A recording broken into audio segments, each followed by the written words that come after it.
Улус оң болсын көрермен. Кел, наурыз көжені бірге дайындайық. Қыстан қалған сүрленген қазы немесе ет болса, соларды жақсылап жуып, қазанға саламыз. Қазанға салып, қайнатып пісіреміз. Қыстан қалған дәндерді, дақылдарды жуып, тазалап, пісуі ұзақ болатын дәндерді бұқтырып қоямыз. Бұнда менде ноқат, фасоль, бидай бар екен, және айран.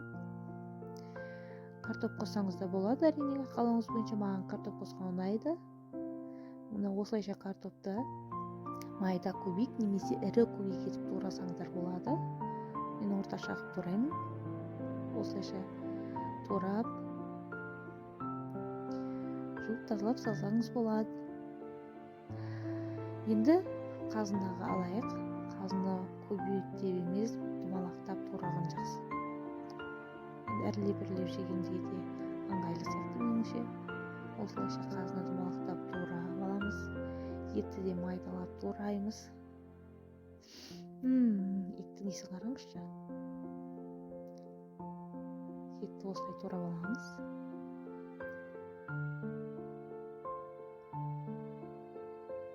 Қандай керемет, наурыз көжесі деген. Көктемдегі көңіл күймен. Міне осылай қайнатылған еттің сорпасына етті, жаңағы жуып бұқтырылған дәнді, дақылдарды барлығын осының ішіне салып қайнатамыз. Енді татымыңызға қарай тұз саласыз әрине. Мен етімнің тұзы шыққаннан кейін тұзды кішкене аздап қана салдым. Осылай дәнді дақылдарды салып бұқтырылғандықтан кейін бір қайнатқан кейін пісіреді олар. Тез піседі өйткені. Дәнді дақылдарымыздың бәрін салдық. Татымызға қарай кішкене тұз салдым. Бір қайнатып алдық. Міне наурыз көжеміз дайын. Иісін қараңызшы. Міне наурыз көжеміз дайын. Біздің үйдегілер енді бір айран қосып ұнатқанды ұнатты, енді бірі қосқанды ұнатпайды. Сол үшін мен айранды қоспаймын. Осылайша әркім өз қалауынша қосып алады. Наурыз көжем ұнаса лайк басып, тіркеліп кетіңіз. Енді дастарханға ұсына берсек болады.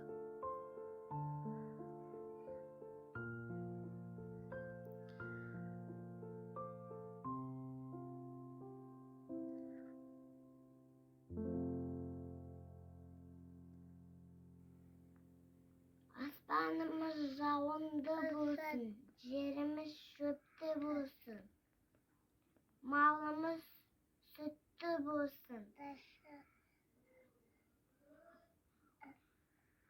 халқымыз тоқ болсын, қайғы қасірет жоқ болсын. Аумин.